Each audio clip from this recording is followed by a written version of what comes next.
Buenas tardes a todos las personas que se han conectado ya a este primer webinar, el Camino de Santiago en tiempos de pandemia, así le hemos llamado, pues para intentar mantener el espíritu, aunque no podamos hacer algo que nos apasiona, como es hacer el camino o tener los encuentros, las actividades propias de nuestras asociaciones. Hoy hay pues, muchos asociados de aquí de Utrera y también se van incorporando de otras asociaciones como de Cádiz, la de amigos también de amigos del Camino de Santiago en Cádiz, que son del puerto de Santa María, o la Jacobea, que está aquí también su presidente, y de la Vía de la Plata. Bueno, pues deciros que bueno, estaremos todo el mes de febrero y la primera semana del mes de marzo con Miguel Ángel, que cerrará, y las otras ponencias que correrán a cargo de Maite y de Verónica. Y voy a presentar solamente a Miguel Ángel para que él tome la palabra, que es al que hemos venido a oír para que compartir sus experiencias, bueno, que tiene mucho que contar. Miguel Ángel Gutiérrez Naranjo también es de los años 60, tiene 51 años, lo dice en su pequeña presentación, como muchos de los que ya estamos aquí ya peinamos canas. Él es peregrino apasionado del Camino de Santiago y su profesión, lo poníamos también en las notas de prensa, él es profesor titular de la Universidad de Sevilla, de Ciencia de la Computación e Inteligencia Artificial de la Facultad de Matemáticas. Él dice que efectivamente es un apasionado del camino porque, aunque puede hablar de muchos caminos, completos no de todos, hasta 16 años ha ido saliendo cuando lo ha podido ir compaginando con sus vacaciones. Bueno, y puede tener experiencias del camino francés, del norte, del aragonés, el portugués, el inglés, sitios tan interesantes, San Abreu, el primitivo, sitios tan interesantes como el Hospital de Santa Cristina, junto a San Pó, o la Piedra Valar de Musía, o Finisterre, ¿no? Por decir, aunque es lo que comenta, que cada camino es único y mantiene intacta la ilusión de volver a caminar. Yo creo que eso lo compartimos todos. Y además de escribir, pues, además de apasionado del camino, pues le gusta escribir. Ha ganado varios concursos de distintas asociaciones, como las de Río Negro del Puente, en Zaragoza, Valencia, Ávila, o la Asociación Galega de Amigos del Camino de Santiago. Además, ha escrito 2 novelas, es novelista, Esencia en el año 2013 y Artífices del Tiempo en 2015. Aunque más allá de los premios, lo importante es no perder la ilusión y la ocasión por escribir, como él mismo comenta. Bueno, pues como veis es un científico, también es un hombre de letra, un auténtico humanista del siglo XIX, y además de todo esto es amigo del Camino de Santiago y desde hoy, por mucho tiempo, será amigo también de nuestra asociación de Utrera. Así que, pues sin más, le doy la palabra a él. No sin insistir que se oye algún sonido de fondo y os pediría que apaguéis el micrófono, ¿de acuerdo? Así que Miguel Ángel, pues toma la palabra y tú ya en la pantalla. De acuerdo, Diego. Pues muchísimas gracias por Laura. Vamos a ver si la tecnología está de nuestra parte. Voy a ver si consigo compartir la pantalla, que no nos dé demasiados problemas. Y empiezo a contaros la idea que traigo. Bien, bueno, pues nada, empezamos y bueno, por supuesto, primero agradecer a Diego y a toda la asociación de Utrera pues esta iniciativa tan bonita, porque sí, ya que este año salir al camino está muy complicado, bueno, pues, en fin, todo el tipo de iniciativas para hablar, partir experiencias, para echar un rato entre peregrinos, pues por supuesto que se agradece muchísimo. Entonces, bueno, pues me ha tocado empezar con este webinar de 4 semanas. Entonces, bueno, pues tenía algunas cosillas para compartir con vosotros. Por completar un poco la presentación que ha hecho Diego, pues deciros que llevo 16 años saliendo al camino. El primer año en el que salí fue en el año 2000 y bueno, evidentemente ha habido años que no, hasta el 2000 ha habido años que no hemos salido, pero bueno, como decía Diego en la presentación, no significa que haya hecho 16 caminos completos, sino adaptado a las vacaciones, pues normalmente 10, 12 días, 15 días, según el año, pues a mi mujer y a mí, bueno, algunas veces los dos solos y otras veces con amigos, pues nos gusta salir. Entonces conocemos el camino francés, hemos atravesado los Pirineos desde Saint-Jean-Pied-de-Port, el camino del norte por la parte del País Vasco, por la parte de Asturias, el camino portugués desde Ponte de Lima, el camino aragonés empezando en Port, el camino inglés desde el Ferrol, en fin, bueno, sin entrar en más detalles, el tramos del Sanabria, del Primitivo desde Lugo, algunas veces hemos terminado en Fisterra, otras veces también conocemos el fin en Muchía, pero bueno, en fin, como decía la presentación de Diego, el camino que realmente ilusiona no es los que hemos hecho de aquí para atrás, sino los que vamos a hacer de aquí para adelante. El camino más ilusionante siempre es el siguiente. Entonces, a modo de presentación, bueno, pues sin mucho detalle, decir que el mejor resumen que de nuestros caminos es a través de estas dos fotos que estáis viendo, que tenéis delante. Esas fotos las separan 17 años. La foto de la izquierda, se nos nota que estamos ahí juntitos, mi mujer y yo, es del año 1000 y la que aparece a la derecha es del año 2017. Hay 17 años entre fotos. Está tomada a los pies del Cristo de Furelos. Furelos es una aldeíta pequeñita que hay justo a la entrada de Melide cuando se viene por el camino francés. Bueno, y si venís por el camino primitivo, que también confluye en Melide, pueden acercar porque realmente Furelos y Melide están muy cerca.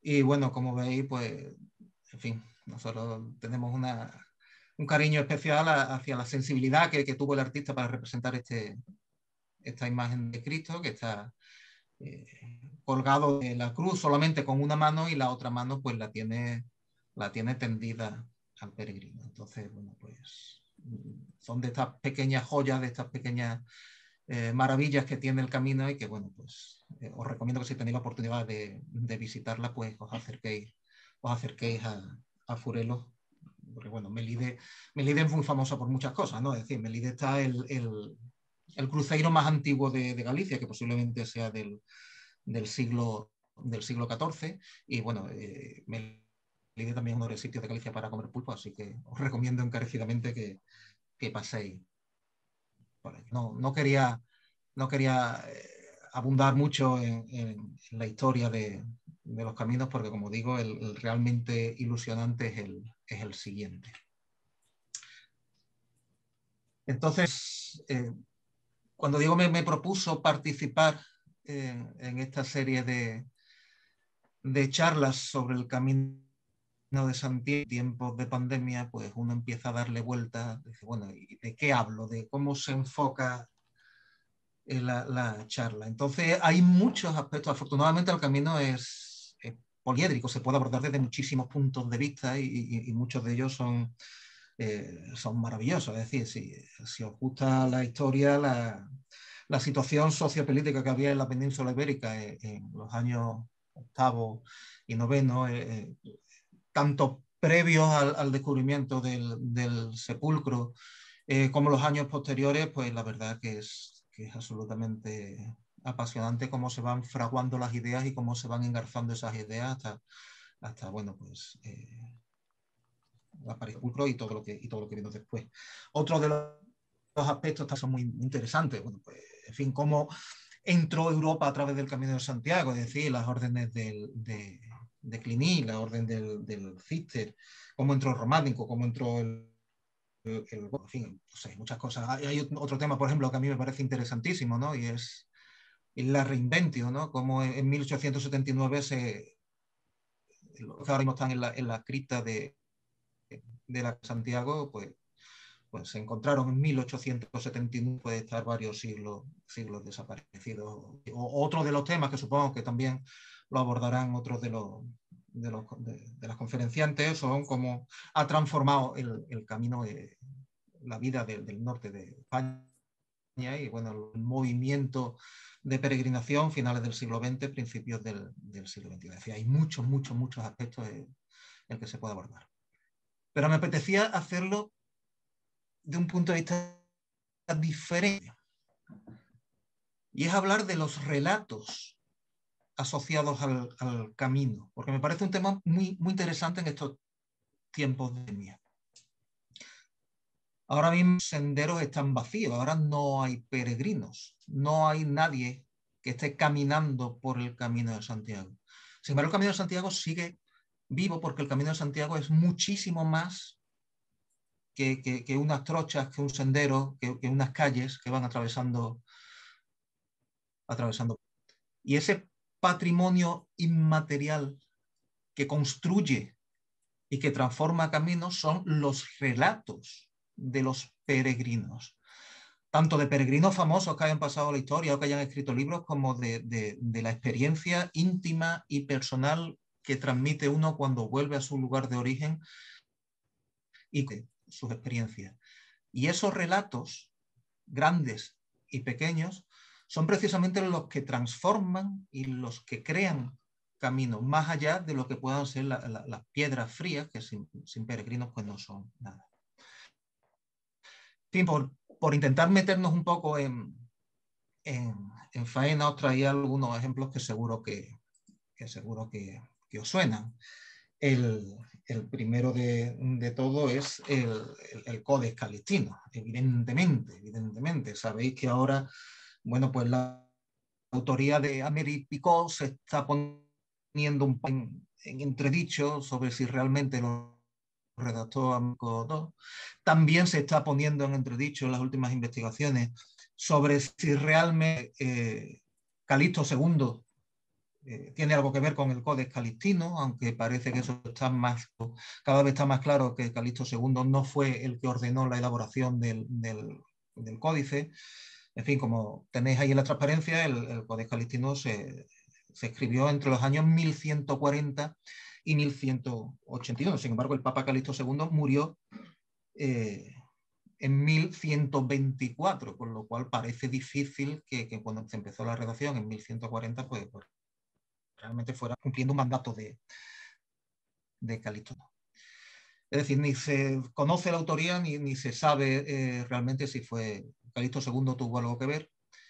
Lo que sí es completamente seguro, y no hay ninguna duda, es la influencia que ha tenido el Codex Calixtino en el diseño del Camino de Santiago francés. Es decir, si ahora mismo el Camino de Santiago pasa por Estella, pasa por Los Arcos o pasa por Logroño, es porque en el Codex Calixtino se dice que el camino pasa por Estella, por Los Arcos y pasa por Logroño. Es decir, que realmente los autores, fuera quienes fueran, o los compiladores, cuando hicieron la compilación de relatos del Codex Calixtino, pues han tenido una influencia brutal en lo que es el desarrollo de ese camino. Otro ejemplo de relato transformador del no, os lo traigo a la derecha. Es un libro coreano, disculpa que no lea el título en coreano, evidentemente. Conozco alguna opción que del título, que la traducción viene a ser algo así como una mujer camina sola o una mujer va caminando sola. Y es uno de una escritora coreana que es Kim Hee, que lo escribió en el 2010. ¿Y por qué os traigo esta historia? ¿Por qué os traigo este relato? Bueno, pues que posiblemente hay una gran influencia en la transformación del camino. Desde el año 2010, los caminos están llenos de coreanos, sorprendentemente. Es decir, a uno no le sorprende encontrar italianos, franceses o portugueses en el Camino de Santiago porque pertenecen a nuestra misma órbita cultural. Evidentemente, de Italia y Francia, la tradición de Santiago, la tradición de peregrinación, la tradición de culto cristiano se transmite. Sin embargo, llama muchísimo la atención a otros coreanos que vienen de la otra parte del mundo. Y la influencia que tiene es que esta escritora, esta señora, escribió su libro, fue un bestseller, se vendió del orden de 50.000 libros y hizo que empezara el interés en Corea por la peregrinación hacia Santiago como experiencia de vida, como experiencia de crecimiento, y ha hecho que transforme el paisaje humano del Camino de Santiago. Os traigo también un par de ejemplitos más, pero seguro que todo el mundo está pensando en otras historias que ha leído y que de una manera u otra los han influido a salir a peregrinar o a transformar su imagen del camino. Os traigo otros dos que son bastante conocidos. El que está a la izquierda es el famosísimo Muy Largo de Kerkeling, que también lo escribió en 2010. Kerkeling es un presentador muy famoso en Alemania, es un humorista que tiene muchísima audiencia y muchísima influencia, y el libro, bueno, pues está lleno de ironía y de humor y bueno, pues también ha tenido muchísima influencia. De hecho, si la autora coreana había vendido 50.000 libros, Kerkeling ha vendido 3 millones de libros. Es decir, que realmente la influencia social que haya podido tener, no solo en Alemania, sino en toda Europa, el libro, pues es impresionante. También crea camino. Y el último ejemplo que traigo, yo creo que es el ejemplo universal. Yo creo que el mundo o ha ido, o bueno, todo el mundo que ha peregrinado, o todo el mundo que orbita del Camino de Santiago conoce el libro de Paulo Coelho, del peregrino a Compostela, que lo escribió en 1987. La curiosidad, este libro que relata los pasos que dio Paulo Coelho por el camino en 1986, y en 1986 pues no había tantísimas infraestructuras. Si uno tiene una lectura entre líneas, no solamente de la experiencia personal del autor, sino también cómo era el camino en 1986, pues se ve la diferencia. La influencia que tuvo este libro en Brasil es tan grande que primer trayecto adoptado como Camino de Santiago oficial fuera de Europa está en Brasil, en la isla de Florianópolis. Como tenéis ahí, esta noticia es del año 2017 y dice, bueno, en el estado de Santa Catarina, pues cuenta desde el mes de octubre con el primer Camino de Santiago de Compostela. Fijaros la influencia que puede tener un relato en la transformación, en el crecimiento y en el desarrollo del camino. Si Paulo Coelho no hubiera escrito esa novela, o no hubiera con experiencia, ¿habría Camino de Santiago en Florianópolis? Pues no lo sé, pero probablemente no, porque evidentemente la tradición de Brasil no es tan cercana a Santiago como pueda hacerlo desde Sevilla, desde Utrera, desde Cádiz o desde cualquier otro punto de la península. Entonces yo creo más o menos que la idea de cómo un relato puede transformar o puede crear caminos forma parte de ese patrimonio inmaterial del Camino de Santiago. Y ya digo, no quería que esta fuera una enumeración de libros, porque ya digo, todos seguramente tenemos en la cabeza diciendo, pues mira, no está citando tal libro o tal otro, o yo cual, y a mí me influyó muchísimo, o creo que este libro debería estar en cualquier biblioteca del Camino de Santiago. Entonces, obviando un poco las bibliotecas que uno pueda tener en casa o en la cabeza o en la asociación a la que cada uno pertenece sobre el Camino de Santiago, quería traeros 3 ejemplos ya fuera de lo que sería estrictamente la literatura sobre cómo distintos relatos han sido capaces de transformar la historia del camino a través del tiempo, incluso en este siglo XXI. El primer relato que os traigo, la primera historia transformadora del camino, está asociado a en el año 2018 nuestro camino pues, nos llevó por tierras, empezamos en tierra riojana. Clavijo es un pueblecito ahora mismo muy pequeño, es decir, Clavijo yo creo que puede estar en torno a los 400 habitantes. Está al sur de Logroño, a unos 15 kilómetros aproximadamente de Logroño, y está fuera del camino. Está fuera del camino. El Camino de Santiago no pasa por Clavijo.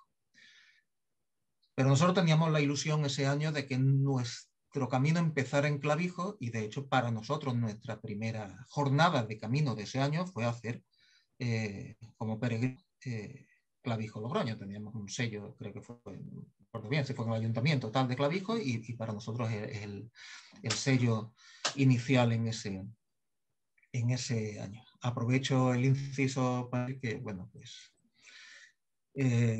si tenéis oportunidad, es decir, el camino es lineal, es decir, el camino está marcado por las flechas amarillas, y esas flechas amarillas las que nos van llevando de un punto a otro. Pero en muchas ocasiones cerca del camino, en este caso a lo mejor 15 kilómetros, a un par de kilómetros fuera del camino, pues esta ermita o tal monasterio o tal río o tal lugar mágico.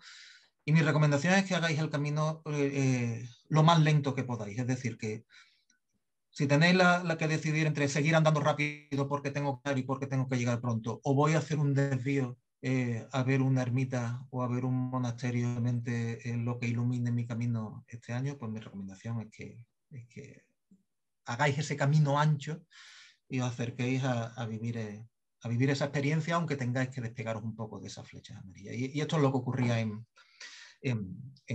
Clavijo.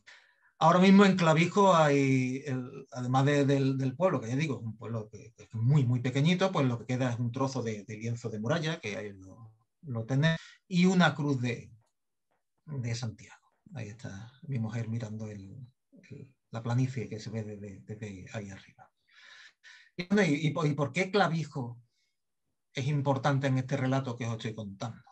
Si está fuera del camino, pues evidentemente la batalla de Clavijo, suficientemente famosa, y todo el mundo conoce la batalla de Clavijo y la influencia que tuvo en la visión de Santiago como patrón de España, a través de, bueno, en fin, no vamos a hacer esas disquisiciones, pero bueno, a través de Beato de Liébana, en los comentarios de la tesis y tal, bueno, pues ya empezó a instaurarse como Santiago como patrón de España. Cuenta la tradición, evidentemente, y ahí tenéis una imagen de Giaquinto, en un cuadro precioso, en el cual, bueno, pues Santiago, conde de su caballo, dio un salto desde Navarra, se presentó en Clavijo con su caballo blanco e intervino en la batalla, y gracias a Santiago, pues las tropas cristianas en la Reconquista, pues esa moral, y bueno, pues fue el inspirador en todo el proceso de la Reconquista. Por dar algún dato, se dice que la batalla de Clavijo tuvo lugar en el año 844, el 23 de mayo, y que pues, el bando de la Reconquista pues, lo lideraba Ramiro I de Asturias, y bueno, pues, tuvo lugar allí en el campo de la Matanza en Clavijo, y que a partir de ese punto de inflexión, bueno, pues cambiaron las tornas en la conquista de la península por parte de los musulmanes. Y bueno, pues a partir de ahí dejó de pagar el tributo al Emirato de Córdoba. Me llama mucho la atención que el origen del Santiago, que empezó a través de la batalla de Clavijo, tuvo influencia hasta el año 1812. Fijaros, si la batalla de Clavijo tuvo lugar en el año 844 y el descubrimiento del apóstol fue aproximadamente en el año 814, pues la batalla tuvo lugar unos 30 años después del descubrimiento de la tumba. Casi 1000 años después, desde el año 844 hasta 1812, duró la influencia, tuvo la trascendencia de la batalla de Clavijo. Y lo más impresionante de todo esto, o por lo menos desde mi punto de vista, es que la batalla de Clavijo no existió nunca. Parece que esto de las fake news, parece esto de las noticias, de los bulos, de intentar manipular la realidad mediante noticias, tal, es algo que ha aparecido con WhatsApp y ha aparecido con Internet. y no es cierto. No, no solo que no sea cierto que Santiago dio un salto desde Navarra hasta Clavijo para participar en la batalla. Es que ni siquiera la batalla, no hubo una entre las tropas cristianas y las tropas musulmanas en Clavijo. Es absolutamente falso. Pero fijaros, la transformación no la produce el hecho de la batalla como tal. La transformación, bueno, en este caso no tanto del camino, sino de la instauración de Santiago, está en el relato, está en la noticia. De hecho, bueno, a modo de curiosidad, deciros que en ese mismo año 2018, pues seguimos nuestro camino francés, y otra de las salidas que, es decir, yo creo que no somos nada originales, yo creo que los peregrinos medievales también se acercaban al monasterio de San Millán, de San Millán de la Cogolla, y en San Millán de la Cogolla, bueno, pues una de las imágenes que hay fuera en el monasterio me llamó muchísimo la atención, y es esa imagen que tenéis ahí en esa fotografía, en la cual aparece un personaje con un hábito de monje, montado a caballo y pasando por encima de dos personajes que aparecen pues con los alfanjes, con las espadas y con ropas musulmanas. Dentro del monasterio hay una imagen que se ve mucho mejor. Y ese personaje, ese santo a caballo que está en el polo de la capilla, no es Santiago. No es Santiago. Uno tiene la imagen de Santiago o la representación de Santiago Matamoros montado a caballo en plena reconquista contra los ejércitos musulmanes. Bueno, pues este no es Santiago. Es Millán. Y esto descoloca completamente, porque dice, bueno, que representamos a San Millán con una espada. San Millán vivió entre el año 400, aproximadamente entre el año 474 y 574. Está datado las fechas en las que vivió San Millán. No tenía vida militar, nada parecido. Es más, es que nunca utilizó el hábito negro de la orden de San Benito. Fijaros, no cuadro la fecha. La batalla de Guadalete fue en el 711, fue muchísimo después de que viviera San Millán. Bueno, pues, ¿qué más da? También se representa a Santiago con una espada, y Santiago no tiene nada, históricamente, con la invasión musulmana de la península. Para intentar entender esto tenemos que intentar ver cuál era la situación que había política en la Edad Media, en la Península. Ahora nosotros, bueno, desde los Reyes Católicos pues tenemos la acción del reino, pero bueno, en la Edad Media teníamos el reino de Navarra, tendríamos el reino de Aragón, tendríamos los Astur-Leonés, que ocupa también la parte de Galicia, tenemos Castilla, y no estaba tan claro que fueran aliados y dependiendo del periodo histórico pues eran enemigos. Entonces, claro, alguien del ejército de Aragón no podría invocar la ayuda de Santiago si se está enfrentando al reino de Castilla, y la tumba de Santiago está en la parte de Castilla. Es decir, si las tropas de Castilla piden ayuda a Santiago contra las tropas de Aragón no pueden pedir ayuda a Santiago. Entonces, bueno, pues se dicen de por qué hubo en su momento pues también San Millán, esa imagen de San Millán como guerrero. Y ya para terminar, que no me quiero alargar mucho porque quiero contar más cosas, para terminar esta parte de la influencia que pueda tener Santiago en la Reconquista, os traigo una imagen que me resulta absolutamente sorprendente, y es la imagen no de Santiago Matamoros, sino de Santiago Mata Españoles. Y esta imagen la podéis encontrar en el Museo de las Peregrinaciones que está allí en Santiago. Supongo que si os llega a Santiago conocéis este museo, y es de la escuela peruana. ¿Qué pasó? Bueno, pues lo que pasó es un proceso de inculturación maravilloso, un estudio antropológico impresionante. Pizarro conquista Perú en 1532. La independencia de Perú, enfrentándose a la corona de España, se produce en 1821, aproximadamente 3 siglos después. Pero cuando los habitantes de Perú deciden independizarse de la corona española, no invocan a su cultura inca, no invoca a los dioses incas. La ayuda religiosa que piden en la batalla contra los españoles se la piden a Santiago, lo cual me parece que merece un estudio en profundidad y es algo absolutamente maravilloso. Pero bueno, no me quiero ir el objetivo de la charla de hoy era hablaros de la influencia que puedan tener los distintos relatos en la creación y en la transformación del camino.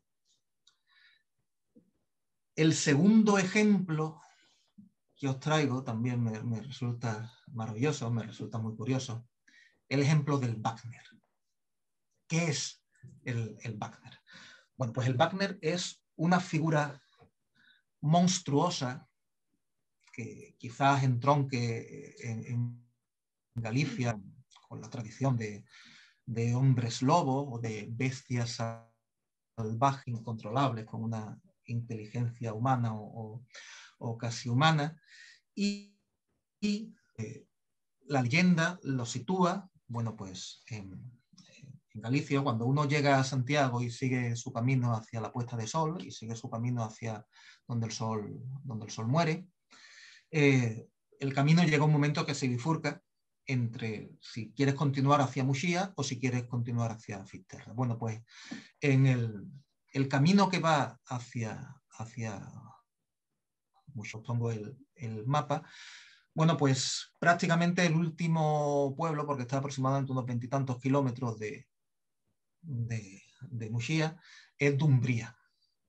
Y Dumbría ha cogido por bandera el Wagner como elemento transformador de la sociedad. Pero bueno, antes de llegar a eso, os quiero contar un poco por qué es importante el relato y a qué relato estoy haciendo herencia. Bueno, pues en el año 1493, un obispo que se llama, según las distintas traducciones, uno lo llaman mártiros y otro lo llaman mártiros, obispo de una ciudad armenia, de Azerbaiyán, como dice ahí, vino de peregrinación al Camino de Santiago. Y escribió el siguiente texto. Recibí la bendición de Santiago y me puse en camino y llegué a la extremidad del mundo, a la playa de la Santa Virgen, donde hay un edificio construido por su propia mano, por el San Pablo, y que los francos llaman Santa María de Finibur. Padecí muchos trabajos y fatigas en ese viaje, en el cual me encontré con gran cantidad de bestias bravas y muy peligrosas. Y me encontré con el Wagner, animal salvaje, grande y muy dañino. ¿Cómo? Me decían, pudiste salvarte cuando 20 personas no pueden pasar. Pasé enseguida al país de Olani, cuyos habitantes se alimentan también de pescado y cuya lengua yo no comprendía. Me trataron con la mayor consideración, llevándome de casa en casa y admirándose de que hubiera escapado del Wagner. ¿Qué era el Wagner? ¿Existió realmente? Bueno, pues no sé si existió realmente. De lo que sí se tiene testimonio real es que existe el relato. De hecho, se conserva en una compilación de textos que se hizo en Constantinopla en 1684 y bueno, se conserva en la Biblioteca Nacional de Francia. Se tiene esta compilación en la cual aparece este relato del obispo armenio. Bueno, tenéis ahí el enlace si queréis curiosear un poco. Claro, uno dice, vale, me parece interesantísimo que este peregrino en 1403 pues escribiera esto sobre sus experiencias personales. Y eso sirve para transformar el camino. Podemos considerar que eso es una herramienta dinamizadora del del camino? Pues sí. Os traigo aquí una noticia de septiembre del año 2019, bueno, con una representación del artista de Cándido Pazos, sobre cómo él se imagina el Wagner. Y esa historia de 1493 sí se puede utilizar, y lo están utilizando en el ayuntamiento de Dumbría y en la comarca de Dumbría como elemento dinamizador de la comarca. Y de hecho, bueno, pues en el año 2020 obviamente no se ha mantenido, pero bueno, me imagino que cuando pase la pandemia se retomará. En el año 2019 ya hubo un encuentro internacional de especialistas dedicados al Wagner. Ya hubo acontecimiento social en la comarca asociado al Wagner como elemento dinamizador, y es una forma en la cual un relato medieval pues es capaz de transformar en el siglo XXI y de dinamizar el camino y de dinamizar las regiones por las que pasan el camino.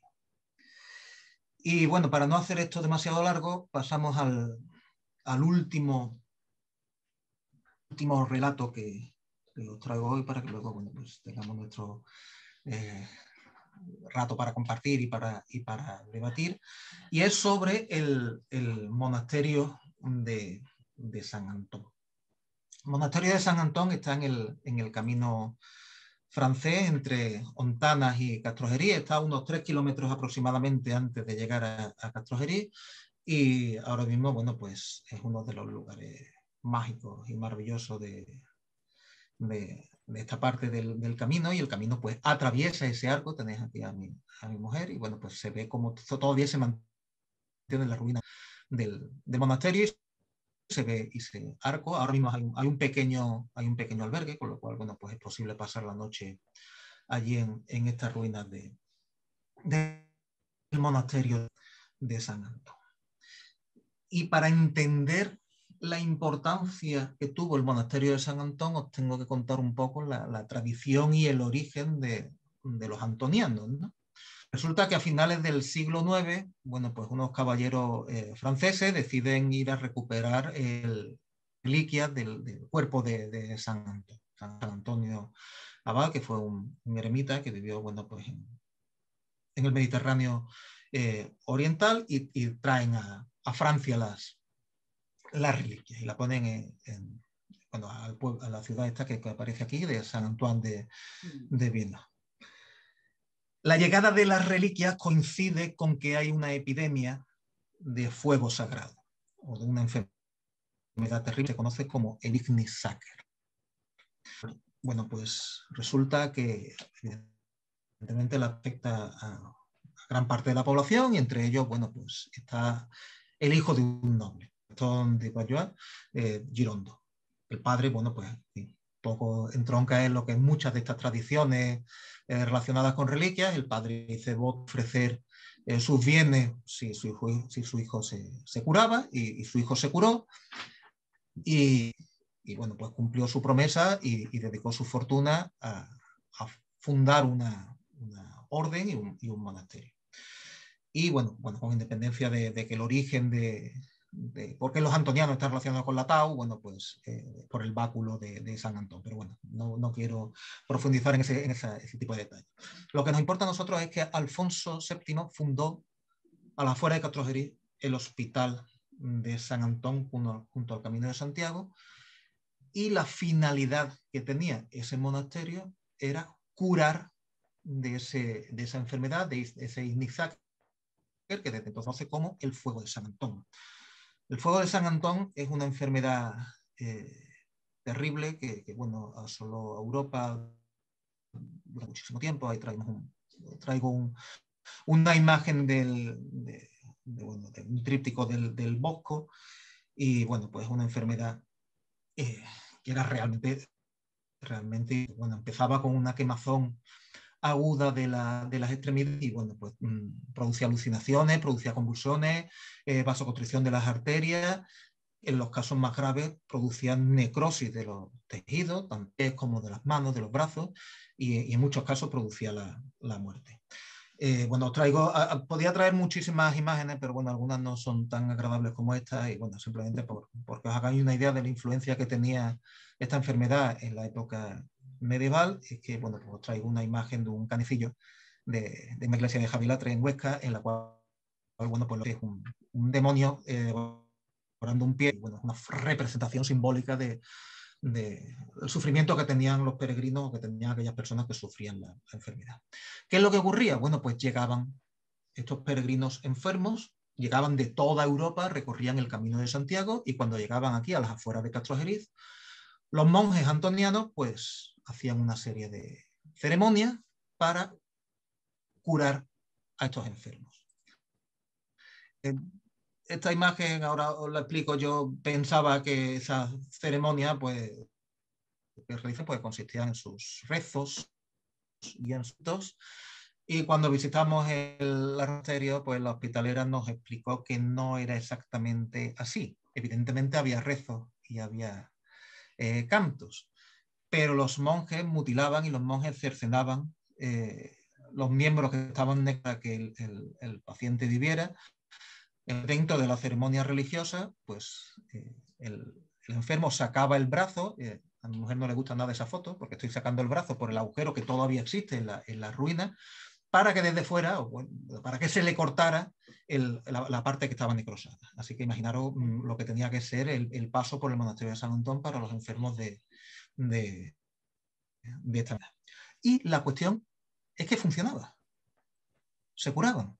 Una enfermedad tan grave como eso, como el Ignisacker, los enfermos que pasaban por el monasterio de San Antón, los monjes hacían sus ritos, y en los casos extremos incluso la mutilación correspondiente, llegaban a Santiago limpios, con lo cual en la Edad Media todo el mundo estaba convencido de que el camino de Santiago era milagroso por sí mismo y capaz de sanar de enfermedades realmente complicadas y realmente peligrosas. Cuentan las anécdotas que los peregrinos, cuando volvían al norte de Europa, volvían a Alemania, volvían a Dinamarca, volvían a Suecia, con el tiempo se iban olvidando de todos esos golpes de pecho y todas esas promesas que habían hecho ante la tumba del apóstol, y cuando ya iban olvidando todas esas promesas, pues muchos de ellos volvían a hablar de esta enfermedad. Y me gusta mucho esta historia porque es una historia medieval, es una historia del camino que tiene la resolución en la ciencia del siglo XX y tiene una explicación absolutamente maravillosa.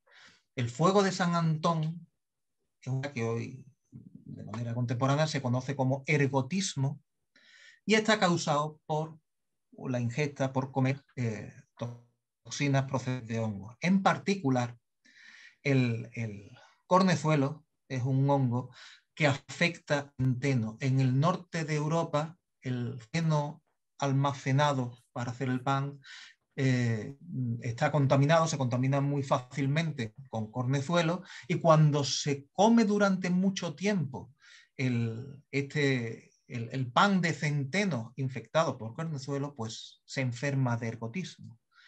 ¿Dónde estaba el milagro del Camino de Santiago? Pues el milagro del Camino de Santiago, en el que los enfermos del norte de Europa cruzaban los Pirineos, empezaban a comer pan de trigo. Y ese pan de trigo pues hacía que progresivamente, cuando dan de comer pan infectado, pues poco a poco se iban limpiando de esa intoxicación que tenían de esas micotoxinas, y cuando llegaban a Santiago, evidentemente esos meses de peregrinación comiendo pan de trigo hacía que cuando llegaran a Santiago ya estuvieran limpios, y eso explica por qué cuando volvían al norte de Alemania o volvían de Dinamarca, volvían a Holanda, pues volvieran a infectarse. En fin, y creo que me he pasado un poco de tiempo, pero bueno, digamos que voy a compartir con vosotros esta reflexión de cómo distintas historias a lo largo del tiempo pues han transformado y han creado Camino de Santiago. Y bueno, pues eso es todo lo que tenía preparado para contaros hoy. Pues muy bien, Miguel ¡Qué Ángel. guay! Bueno, se escuchan aplausos, ¿eh? Por aquí también, ¿eh? Enhorabuena al Muchas gracias, ponente. muchas gracias. Bueno, pues yo creo que sin habernos puesto una expectativa muy alta, más allá de encontrarnos, aunque sea de manera virtual, yo creo que se ha conseguido el objetivo de que el espíritu del Camino de Santiago lo estemos viviendo y esta presentación de Miguel Ángel y este momento de compartir nuestra vivencia, nuestra experiencia, va haciendo camino, nunca mejor dicho. No quería despedirme sin decir que, bueno, que estamos en la plataforma del Grupo de Desarrollo Rural del Bajo Guadalquivir, que nuestra asociación es la única que hay en nuestra comarca, pero que estamos muy conectados con Sevilla y con Cádiz, y que esto se enmarca dentro también de un proyecto de cooperación donde, si la pandemia nos deja, tenemos fondos europeos pues, para promocionar las rutas turísticas y culturales rurales de Cádiz y de Sevilla en torno al Camino de Santiago, y esperemos que dentro de un tiempo, que se está retrasando más de lo que esperábamos, podamos también poner en marcha todas estas actividades de cooperación entre siete grupos de desarrollo y 7 comarcas de entre Sevilla y Cádiz. Y hoy, pues bueno, la plataforma es del grupo de desarrollo que por supuesto la pone a disposición de la asociación y la va a poner durante todo este mes de febrero y primeros de marzo. Así que os emplazo para la semana que viene con la misma dinámica. Mejoraremos los aspectos técnicos, sobre todo por saber cómo funcionan los móviles, porque parece ser que los que hemos tenido un ordenador o una tablet hemos tenido menos dificultades para ver las imágenes que compartía Miguel Ángel. Pero bueno, esto también es cuestión de práctica y en la última ponencia de Cayetano, que está por ahí también, pues ya estaremos dominando totalmente la técnica y todavía estará más fluido. Así que muchas gracias por vuestra asistencia, buenas noches y bueno, buen camino. Buen camino. Buen camino. Buen camino. Buen camino. Buenas noches. Buenas noches a todos. Buenas noches. Adiós a todos. Buenas tardes. Desde Cádiz. Luego. Adiós. Buenas tardes. Hasta luego.